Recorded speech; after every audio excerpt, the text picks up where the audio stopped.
제가 아르헨티나에 있었던 기간 중에 1997년도 한 해는요, 1년 동안 칠레에서 사역을 한 적이 있었습니다. 그 칠레에 있는 한인교회에 그 중고등부와 청년부를 1년간 섬기기로 커밋먼트를 하고, 매주 금요일이면 아르헨티나에서 칠레로 갔다가 월요일이면 돌아오는 사역을 1년 동안 했었어요. 그 남미는 1월과 2월이 여름이에요. 그래서 방학 기간인 1월, 2월을 빼면 10개월을 제가 매주마다 2번씩 비행기를 탔습니다. 그러다 보니까 비행기 안에서 겪을 수 있는 많은 일들은 다 겪었던 것 같아요. 특별히 기억에 나는 거는요, 여러분 그 칠레와 아르헨티나 사이에는 안데스 산맥이 있죠. 4,000m 높이가 이어지는. 아무래도 비행기가 거기를 지날 때는 기류 문제인지 항상 좀 불안하게 떨려요, 기내가. 근데 제가 그날은 맨 뒤에 앉아 있었던 날이었었는데, 꼬리 부분이요, 과장 안 하고요, 정말 과장 안 하고 안데스산을 지나가는데 처음 있었던 일이었어요. 좌석에서 엉덩이가 한 이만큼은 뜨더라고요. 벙벙, 뭐 이렇게 롤러코스터 탄 것처럼.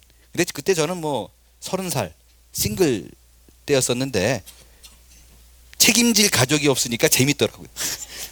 실제 뭐 죽으면 천국이니까. 정말 즐기고. 근데 꽤 오랫동안 사람들이 비명을 막 지르고, 실제로. 그러다가 좀 넘어가 가지고 이제 곧 착륙을 했는데 사람들이 와 비행기 안에서 착륙했다고,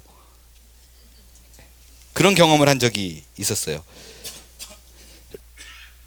제가 비행기 앞좌석에 앉아 있었던 어느 날의 일입니다.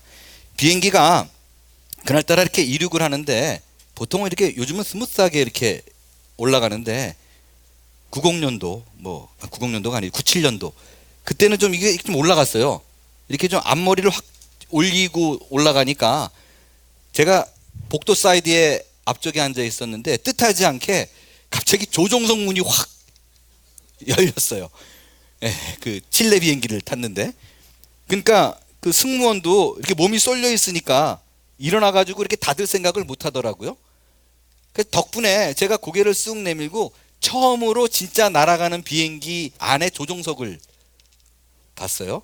대시보드가 많고, 그때만 해도 제가 무식해 가지고 자동 항법이 있다는 걸 모르고 저걸 다 어떻게 건드리냐 또 뭐 이러고 힘들겠다라고 생각을 했었는데, 재밌는 게요, 이게 이렇게 딱 올라가잖아요. 그리고 그 창문 쪽에 앉으면 구름을 지나가면 이게 뭐 안개인지 구름인지 그냥 뭐 뿌연 게 이렇게 막 지나가지 별로 느낌이 없잖아요. 근데 조종석에서는 다르더라고요. 뭉게구름이 이렇게 쫙 보여요. 뒤에 하늘이 파랗고 뭉게구름이 있으면 이게 무슨 폭탄 같아요. 근데 거기를 비행기가 싹 지나가죠. 근데 부딪힐까? 근데 거기 확 지나가면 막 쫙 갈라지는 게, 와, 너무 멋있는 거예요. 아주, 야, 별의별 구경을 다 한다 그러고 지켜봤어요. 그리고 이제 다시 평범한 궤도로 들어서고 승무원이 또 문을 닫고, 닫자마자 제 옆에 옆자리에 있었던 그 한 5살, 6살 된 아이가 창문 쪽에 앉아 있었는데, 가운데 있었던 그 걔 아버지가, 사람들이 이렇게 보고 또 와 뭐 이러니까 애가 궁금해했는 모양이에요. 그러니까 지금으로서는 상상할 수 없는 부탁을 승무원을 불러서 했습니다. 뭐를 얘기하냐면, 그 5살, 6살 되는 애가 그 광경을 못 봤으니까 조종석에서 보여줄 수 있겠네요. 데리고 들어가서. 그러니까 승무원이 뭐 이렇게 웃으면서 얘기를 듣고 조종실로 또 들어가더라고요. 들어가가지고 뭐라고 얘기하더니 한 2분 정도 지났나 방송이 나와요.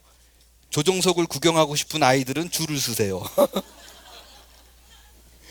근데 뭐 많지는 않았어요. 애들이 한 4-5명 됐을까? 뭐 섰는데 한 명 한 명씩 기장이 직접 나와가지고 손을 잡고 들어가서 또 몇 분 있다 나오고, 이런 게 실제 벌어졌던 일이었었어요. 지금으로선 뭐 상상할 수도 없는 일이죠. 이런 부탁을 하는 사람은 지금도 없지만 한다고 들어주는 직원은 바로 레이오프 될 거예요. 왜냐하면 그로부터 정확히 4년 후에 우리가 잘 알고 있는 911 사건이 일어났어요. 두 비행기 안에서 승객이 조종실로 들어가서 점령을 하고 빌딩에 충돌하는 일이, 자살 테러가 일어났었습니다. 그 이후로 조종석에 들어가는 건 이제는 상상할 수 없는 일이 되었어요. 우리의 삶 속에 우리를 당황하고 힘들게 하는 일들은 항상 별거 아니라고 생각하는 일이에요. 애들이 그 조금 좀 들어가면 어때? 라는 생각들이 발전돼서 조종실 문을 개방하게 되고 누구나 다 쉽게 들어갈 수 있는 인식을 갖게 되고, 그것이 결국에는 비행기를 충돌 사고를 만들고 빌딩을 무너뜨리는 일까지 만들어지게 됩니다. 돌이킬 수 없는 큰 사고가 나타나게 돼요. 오늘 무너진 성벽을 재건하라 9번째 시간으로요, 느헤미야 6장을 살펴보겠어요. 이 6장의 내용을 통해서 우리가 살펴보는 거는요, 우리의 삶에 우리가 이렇게 허술하게 여기는 틈새들이 있습니다. 그 틈새들을 사탄이 어떤 전략을 갖고 우리 가운데 치고 들어올지, 그것을 우리가 어떻게 이 전쟁에서 이길지 세 가지로 여러분과 말씀을 나누겠어요. 첫 번째, 그들의 전략을 먼저 살펴보겠어요. 그들의 전략 첫 번째는 유인입니다. 불러내는 거예요. 여러분 잘 알다시피 전 세계에서 전쟁을 가장 잘하는 나라는 어디예요? 싸움은 지지 않는 나라, 미국이죠. 미국입니다. 그런데 미국이요, 이건 아무것도 아닌 전쟁이라고 생각하고 우습게 생각하고 나섰다가 패전한 전쟁이 있습니다. 그게 어디예요? 베트남 전쟁이에요. 월남 전쟁. 맞습니다. 미국이 전쟁에서 패한 이유는 간단해요. 예전에는요, 전쟁을 할 적엔 전쟁터가 있어요. 내 땅이 있어요. 적군의 땅이 있어요. 아군과 적군이 분명해요. 이쪽에 있으면 아군이고 저쪽에 있으면 적군이에요. 근데 이게 무너졌어요. 이 월남전은요, 적군이 눈에 보이지 않는 사람들이 적이에요. 적인지 아군인지 구분이 안 돼요. 게릴라전이라 그러잖아요. 긴장을 하고 총을 들고 농지를 지납니다. 근데 옆에서 밀빵모자를 쓰고 농사를 짓는 사람들이 있어요. 농부인 줄 알고 오히려 보호해야겠다는 생각으로 지나갔는데, 이들이 지나가면 갑자기 농기구가 아니라 기관단총을 꺼내가지고 뒤에서 갈겨요. 그리고 야영을 합니다. 밤에 잠이 들어가지고 내 땅인 줄 알고 잠을 자요. 근데 게릴라들이 땅굴을 파고 들어와가지고 모두 자고 있는데 거기다 박격포를 그냥 쏘아댑니다. 현대의 게릴라전은 테러예요. 아군인 줄 알았는데 적군이고, 적군인 줄 알았는데 아군이고. 테러와의 전쟁이 딱 그래요. 적군이 눈에 보이지 않아요. 우리 편인 줄 알고 비행기에 태웠는데, 우리나라 사람인 줄 알고 좋은 사람인 줄 알고 비행기에 태웠는데 적군으로 돌변해서 자기도 죽고 비행기도 죽고 건물도 무너뜨리는데 그걸 어떻게 막아요? 미국은 어느덧 이라크 전쟁에서 죽은 사람보다요, 자동차 폭탄 테러로 죽은 사람들이 훨씬 더 많아졌습니다. 이건 영적인 세계에서도 동일하게 발생하는 문제예요. 우리 그리스도인들은 아주 오래전부터 눈에 보이지 않는 적들과 싸워내야만 했습니다. 악한 영들과의 싸움이에요. 요즘 한국에는요, 묻지마 범죄가 유행이죠. 크게 잘못한 것도 없고 아는 관계도 아닌데 그냥 자기가 기분 나빠서 칼로 막 찌르고 그래요. 그런데 이 칼을 찌를 때는, 찌르는 순간까지는 무기를 꺼내면 적인 줄 알잖아요. 낙한 사람인 줄 알잖아요. 근데 이 영적인 전쟁은요, 악인과 내 편이 구분이 안 돼요. 예전에는요, 이단들이 교회 밖에서 전도해서 교회 안에 있는 사람들을 빼왔어요. 그죠? 요즘은 안 그래요. 이들이 교회 안으로 들어옵니다. 대표적인 게 신천지잖아요. 교회 안으로 들어와서 누가 뭐래도 인정할 만한 신실한 사람으로 삶을 살아내요. 말씀도 잘 따라요. 성경 공부도 다 받아요. 그래서 어느덧 그들이 교회 안에 리더가 돼요. 그 다음에 뭐를 해요? 문제를 일으킵니다. 그래서 결국에는 목사를 쫓아내고 자기들 세계의 지도자를 목사로 떡 앉혀놔요. 이 말은 무슨 말이에요? 옛날에 한 명, 두 명 빼나가던 것을 이제는 교회 안에 들어와서 교회를 통째로 삼켜버립니다. 이 모든 과정 속에서 안타까운 건 뭐냐면요, 내 안에 들어와 있어요. 내 테리토리 안에, 내 영역 안에 들어와 있어 이가 적인지 몰라요. 감쪽같이 속여요. 몇 년을 신앙생활이라고 같이 해서 이 사람이 또 잘 베풀어요. 그래서 그들의 무리가 많아져요. 그래서 사람들이 이게 뭔가 잘못된 거를 아는데 말을 못해요. 왜? 말했다가 괜히 자기들 편에 왕따 될까 봐. 이게 아군인지 적군인지 구분이 안 되니까 내가 쌓아놓은 모든 것이 순식간에 한꺼번에 무너지는 일들이 발생합니다. 그게 그들이 쓰는 방법이에요. 오늘 본문의 말씀을 보니까 이제 성벽 공사가 굉장히 많이 진행이 됐어요. 거의 다 완공이 됐어요. 성문에 문짝만 달면 끝이래요. 문만 달면 끝이에요. 그 소식을요, 지금 계속적으로 성벽 짓는 것을 방해했던 산발락과 도비아와 게셈이 듣습니다. 걱정이 되는 거예요. 이제 밥줄도 끊기죠. 경제권도 넘어가게 되죠. 테리토리도, 영역도 위험받게 되죠. 그래서 그들이 생각해낸 방법이 뭐냐? 느헤미야를 죽이자는 거예요. 리더를 치자. 탑 리더를 치면 아무리 성벽 공사가 완공이 되더라도 그건 한숨에 무너질 수 있다. 그게 그들이 생각해낸 방법이었었어요.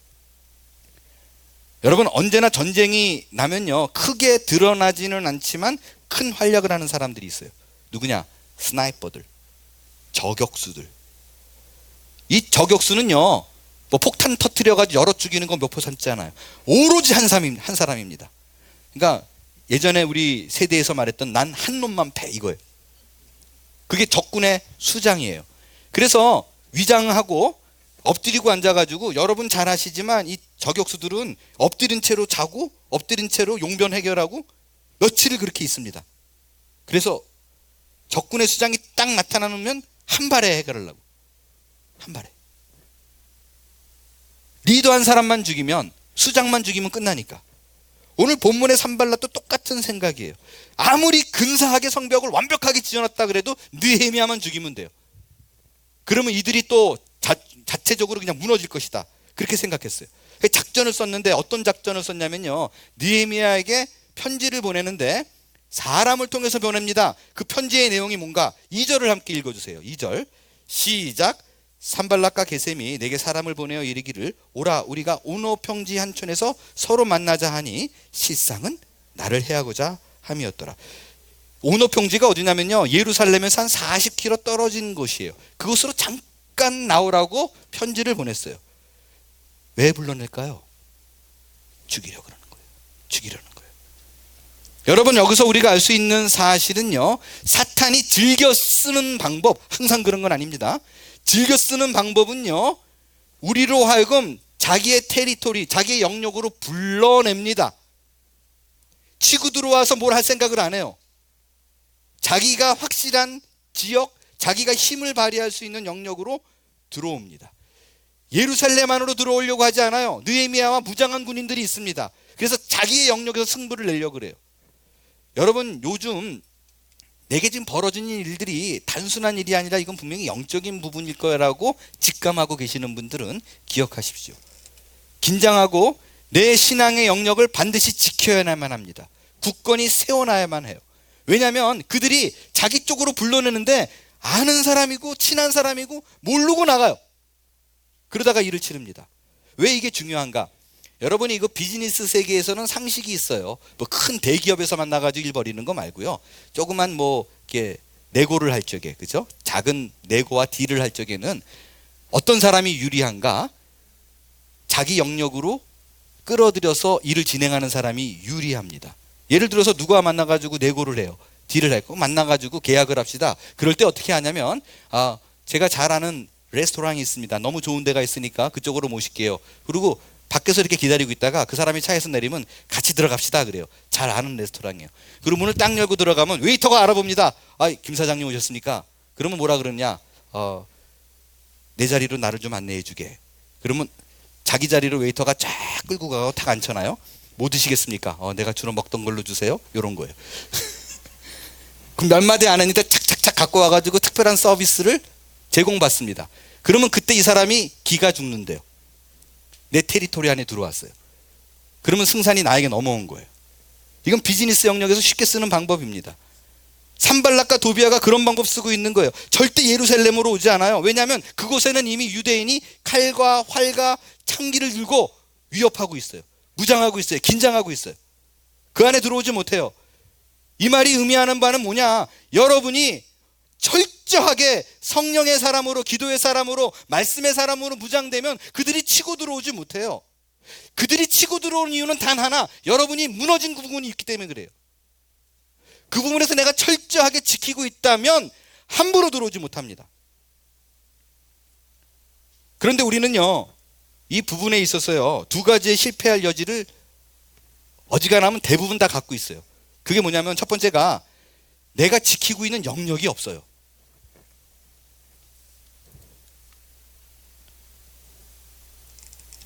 내 영역이 없어요.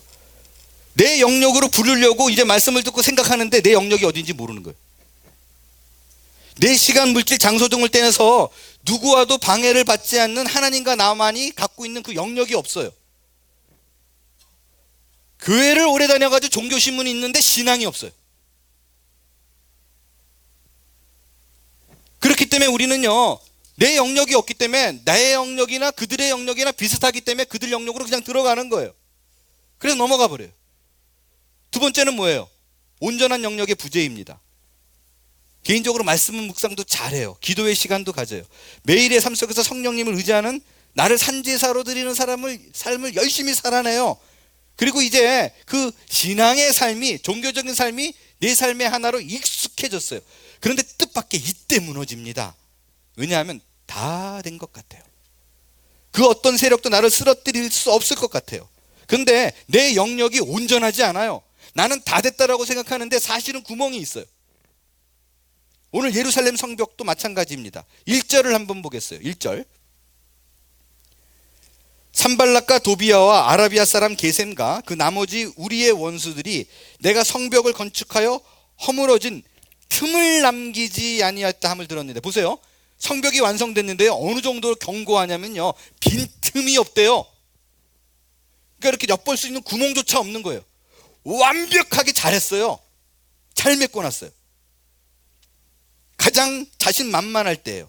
그런데 이때가 가장 위험합니다. 왜 그런가? 그때는 아직 내가 성문에 뭐 했다고요? 다시 뭐요? 문짝을 달지 못할 때예요. 모든 성벽마다 구멍은 다 메꿔져서 퍼펙트한데 문짝을 못 달았어요. 근데 본인이 인지를 못해요. 구멍이 뚫렸다는 사실을 알지 못해요. 어떤 강력한 성벽일지라도요, 문짝이 없으면 무용지물이잖아요. 여러분, 그 세계에서 가장 긴 완벽한 성벽이 어딘가요? 예, 맞습니다. 우리 교인들은 암만 생각해도 보통 분들이 아니에요. 만리장성이에요. 만리장성. 그죠? 북방의 적들이 내려오는 걸 막기 위해서 지은 거예요. 지구의 반지름이 6,400km인데요 만리장성이 이렇게 꾸불텅 하잖아요. 이거를 쫙 피면 6,350이래요. 그러니까 지구의 반지름에 해당해요. 만리가 넘는 길이에요.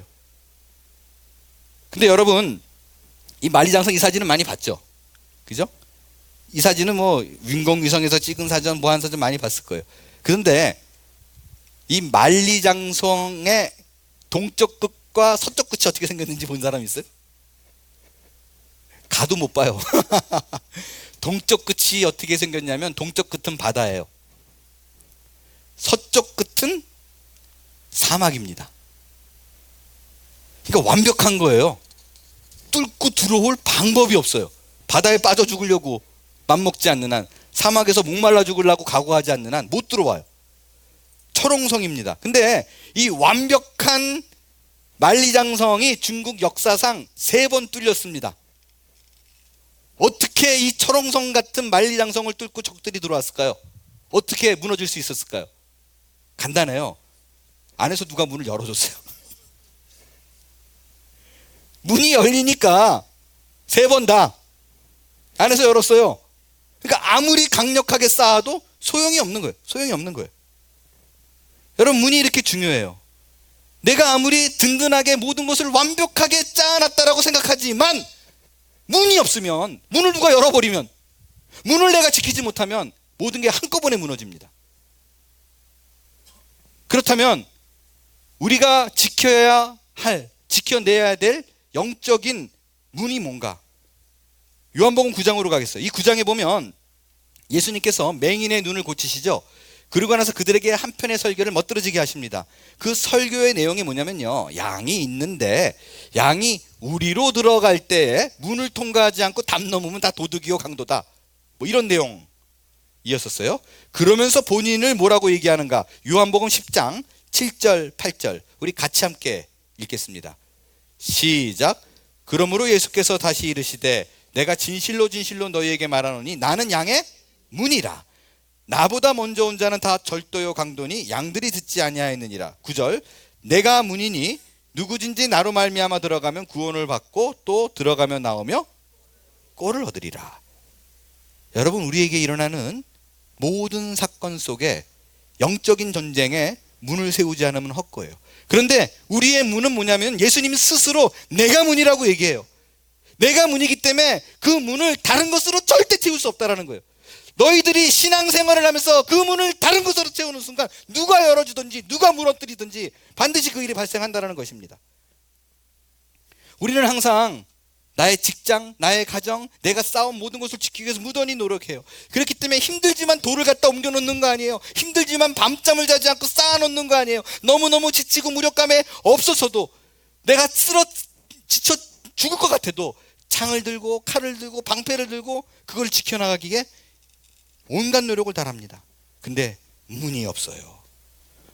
모든 것을 다 이뤘지만 예수라는 문이 없어요. 이게 요즘 기독교의 현실이라는 생각이 들지 않나요? 모든 교회마다 설교가 있어요. 찬양도 있어요. 부부쌤이나 자녀교육쌤이나 가정 무슨 쌤이나 다 합니다. 그런데 그곳에 그리스도가 없어요. 그리스도가 없는 기독교라는 책에서 저자 마이클 호트는 요즘 우리 교회 현실을 그리스도가 없는 교회라고 얘기합니다. 요즘 현대의 기독교는 예수 외에 다른 것으로 자꾸 채워넣고 있어요. 자꾸 우리 속에서요, 그 특별하게 눈에 드러나는 이유가 하나 뭐냐면, 교회의 현상 중에 하나가 뭐냐면 신앙의 영웅들을 자꾸 만들어내려고 그래요. 그래서 예수보다도 그분의 삶에 감동받고 그분의 삶을 통해서 우리가 교훈을 얻고 그분을 롤모델 삼아서 우리가 쫓아가려고 해요. 제일 안타까운 건 여러분의 삶의 모델이 슈바이처나 테레사 수녀가 돼서는 안 됩니다. 그분을 보고 좋은 생각으로 감동을 받은 조나 내가 그분의 삶을 따라가겠다, 이런 게 위험한 거예요.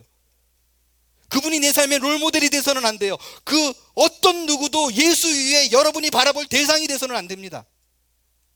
심지어 사도 바울조차도 말씀을 들으면서 사도 바울에게 감동받을 수는 있지만 나도 그분처럼 살아야겠다라고 생각하는 순간 위험해지는 거예요.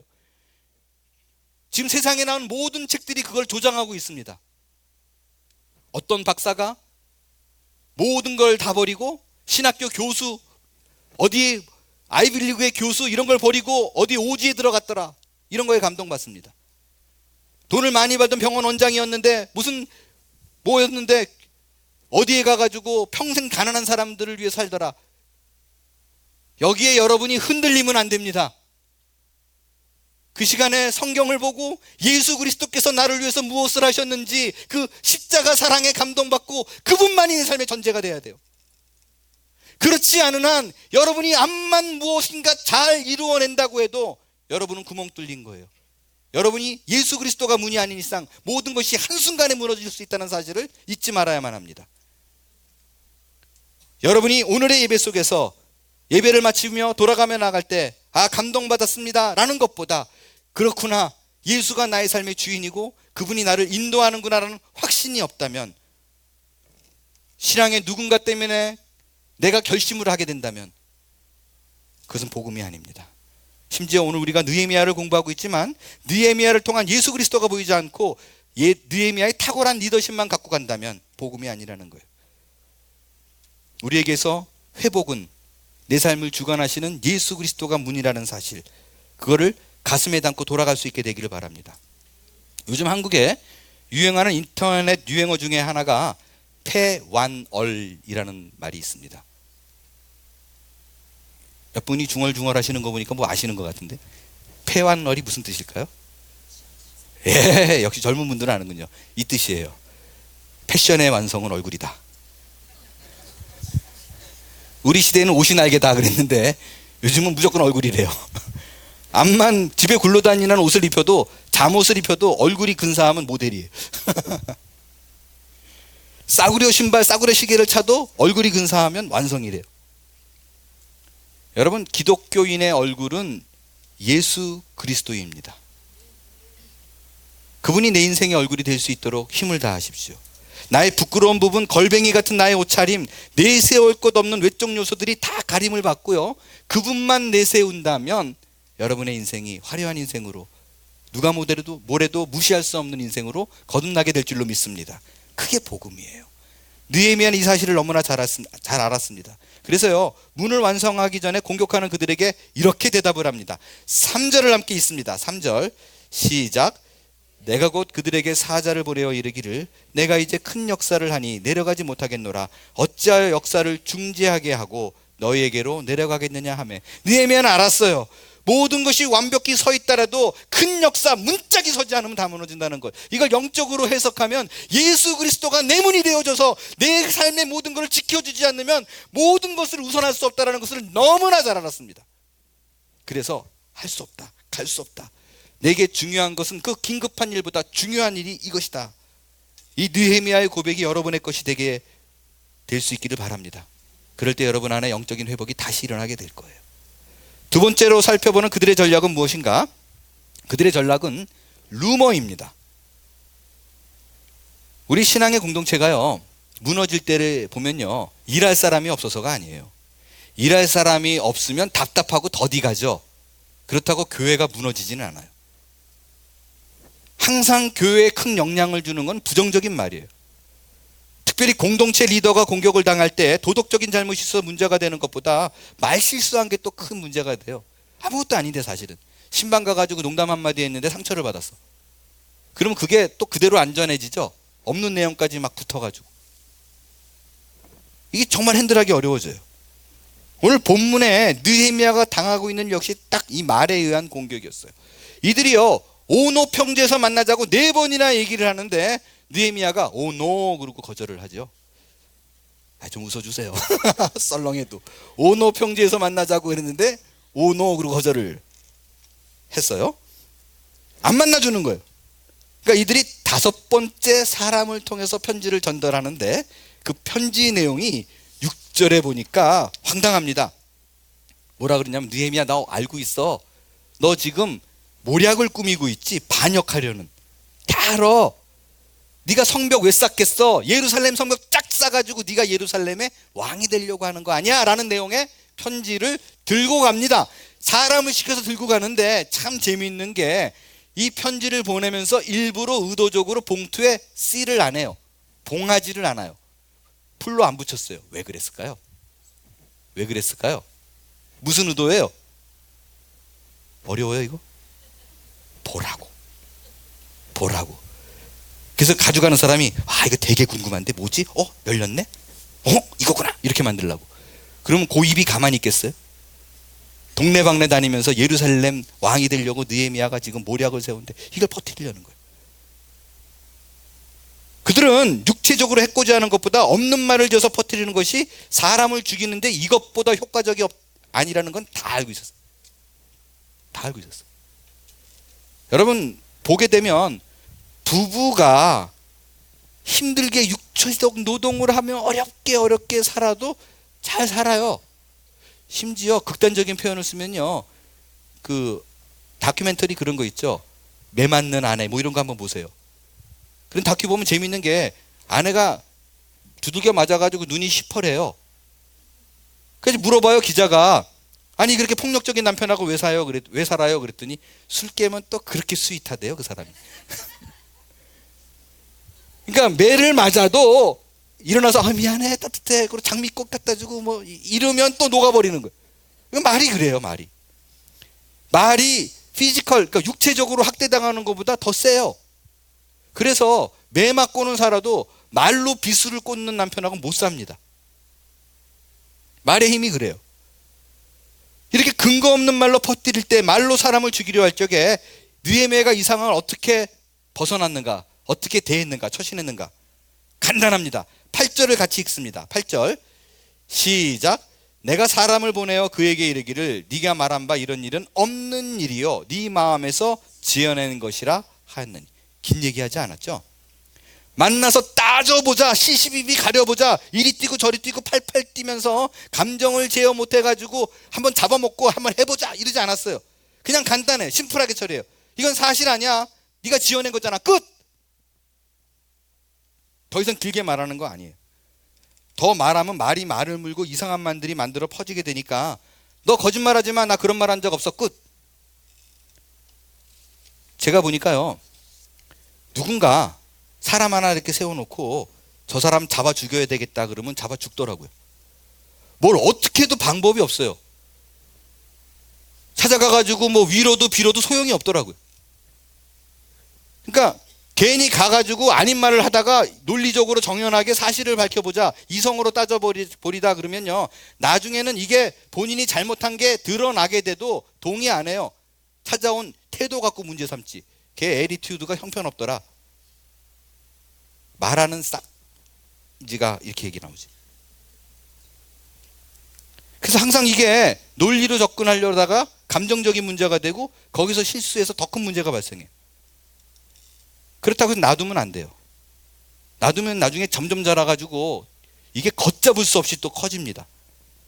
그럴 때 감정이 컨트롤된 상태에서 긴 얘기하면 나도 흔들려요. 팩트만 딱 하고 끝내는 거예요. 예수님의 경우에도 쉽게 찾아볼 수 있어요. 여러분, 예수님이 온갖 비방의 소리를 듣고 사형장으로 끌려갑니다. 그때 예수님이 사람들 앞에서 온갖 있는 소리 없는 소리 다 들어요. 모욕을 다 당해요. 주먹으로 때리고 침도 뱉고 손바닥으로 때리고. 그때 아무 말도 안 했어요. 무슨 얘기를 물어봐도 아무 대꾸도 안 했어요. 그러다가 그 아무 말 안 하던 예수님이 입을 딱 열었을 때가 있어요. 그건 언제냐면 제사장이 네가 하나님의 아들 그리스도인가? 라고 물었어요. 그럴 때 예수님께서 지금까지 아무 말 안 하다가 딱 한마디 합니다. 네가 말하였느니라. 내가 그다. 그리고 재림 때 벌어질 일 잠깐 얘기하고 끝. 더 이상 얘기 안 해요. 여러분을 공격하는 얘기들, 근거 없는 얘기가 나올 때 속상하죠. 정말 힘들 거예요. 그럴 때 이거를 처리하려고 뛰어다니지 마세요. 감정적으로 더 업셋되지 마세요. 그냥 사실이 아니다 단호하게 얘기하고 길게 얘기해서는 안 됩니다. 그리고 하나님께 던져놓으세요. 진리는 반드시 하나님께서 이 땅에서 드러나게 하신다라는 믿음으로 기다리는 겁니다. 그럼 언제고 나올 거예요. 언제고 나올 거예요. 언제는 밝혀지게 만드는 것이 하나님께서 행하시는 일인 줄로 믿습니다. 마지막으로 악한 음마를 대적해서 영적 승리를 이루는 방법은 무엇인가? 대적 방법은 어떤 것인가? 말씀입니다. 여러분, 어려운 일이 닥치면 사람 찾아가잖아요. 저는 그걸 나쁘다고 생각하지도 않아요. 나쁜 것도 아니고요.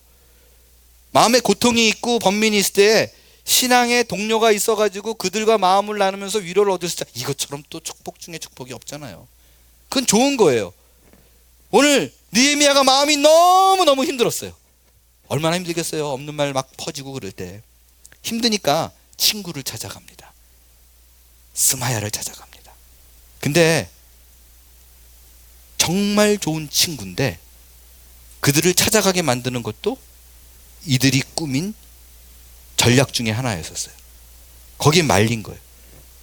친구 스마야가 이미 적들의 꼬임에 넘어갔어요. 이미 내 편이 아니에요. 근데 모르고 있어요. 그래서 느헤미야가 큰 위기를 맞을 뻔합니다. 여러분, 이 느헤미야가 어려운 두 번의 고비를 잘 넘깁니다. 세 번째 시험은 정말 감당하기 어려웠어요. 왜냐하면 친한 사람이에요. 내 곁에 있었던 사람이에요. 앞서서 제가 말씀드렸죠. 가장 힘든 건 가까운 사람들을 통해서 오는 시험이라고. 스마야는 느헤미야의 친구이자 선지자였어요. 얼굴이 보이지 않아요. 나타나질 않아요. 궁금해서 느헤미야가 안타까운 마음으로 신방을 간 거예요. 친구를 찾아간 거예요. 행여나 어디가 아플까 봐. 이게 그들의 책략인지 몰랐어요. 찾아갔더니 이 스마야가 기가 막히게 대우를 해줍니다. 그리고 느헤미야 편에 서가지고 위로를 해요. 어떤 말을 하느냐? 10절을 보니까 야, 너 사람들이 너를 죽이려고 그러는 사람이 많지. 얼마나 위험하냐. 그러니까 네가 하나님의 성소, 하나님의 전에 들어가서 문 닫고 있어. 내가 너를 꽁꽁 숨겨줄게. 얼마나 의리 있어요. 얼마나 기가 막힌 얘기예요. 고마운 얘기잖아요. 이게 느헤미야를 위하는 얘기 같은데 사실은 아니에요. 왜냐하면 성소나 지성소는요, 아무나 들어갈 수 없습니다. 제사장 외에 다른 사람이 들어가면 죽임을 당하는 것이에요. 그걸요 민수기 18장 7절에 보니까 다 죽이라 그랬어요. 성소 안에 제사장 외에 일반이 들어가면 죽이라 그랬어요. 그러니까 느헤미야를 위하는 척 해가지고 지성소 안에 집어넣어 놓고 이젠 합법적으로 죽일 수 있는, 빼도 박도 못하는 그런 구실을 만들어 놓는 거예요. 선지자라는 사람이, 친구라는 사람이 그걸 권하고 있어요. 여러분, 항상 마지막 유혹은 가장 가까운 사람에게 오게 되어 있습니다. 나를 위하는 척 하는 말이 거짓일 수 있어요. 이걸 구분해야 되는데 이건 너무나 어렵잖아요. 왜요? 리더 중 한 사람이었어요. 선지자였어요. 그리고 오랫동안 나와 친분관계를 유지하던 사람이었어요. 앞뒤를 따져봐도 도저히 이 사람이 나한테 못해질 이유가 없는데 나를 공격하는 거예요. 이게 사탄의 음모입니다. 죽이려고 하는 거예요. 이 소리가 그러면 사탄으로부터 온 건지 하나님으로부터 온 건지 어떻게 알 수 있냐? 다른 게 없어요. 다른 게 없습니다. 딱 하나.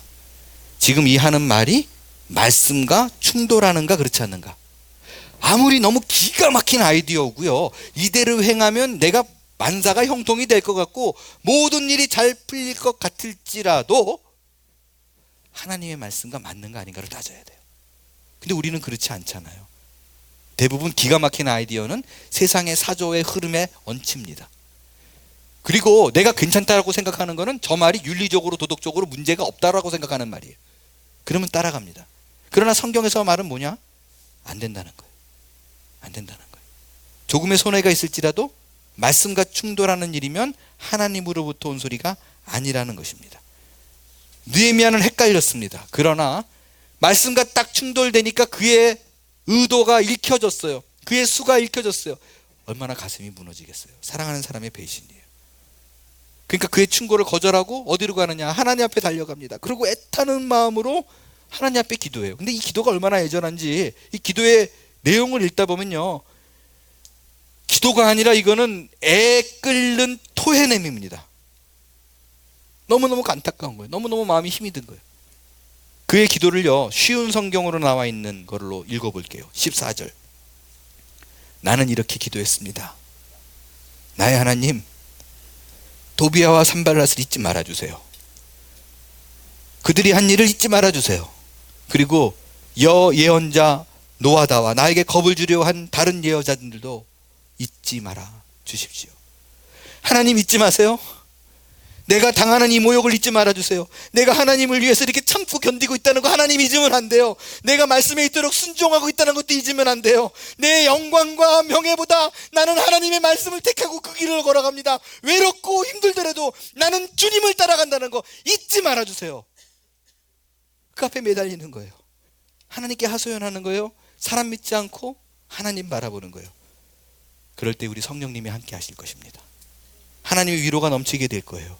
그 위에서부터 내려오는 은혜는 세상의 그 어떤 사람과 비길 수 없는 위로임을 기억하시고 그 위로와 격려로 승리할 수 있게 되길 바랍니다. 말씀을 마치겠습니다. 우리의 무너져가는 많은 부분들을 보십시오. 오늘 하나님께서 우리 공동체에서 느헤미야를 읽게 하고 배우게 하고 교훈하시는 분명한 이유가 있는 걸로 저는 생각합니다. 말씀으로 매달려 그 무너진 부분을 세워갈 수 있게 되기를 바랍니다. 하나님은 나의 모든 것을 아십니다. 왜냐하면 나를 만들었기 때문이에요. 나를 위해서 지켜보시고 인도하시는 그 하나님께서 언제나 푸른 초장을 앞에 두고 끊임없이 격려와 위로를 아끼지 않고 우리를 인도하시는 분, 그 하나님을 생각하시면서 모든 것을 아시는 주님께 다 드려 여러분의 각 부분에 무너진 부분이 회복되어지는 강력한 역사가 이번 한 주간에 여러분의 삶에 펼쳐질 수 있기를 기도합니다. 일어나 찬양하겠어요.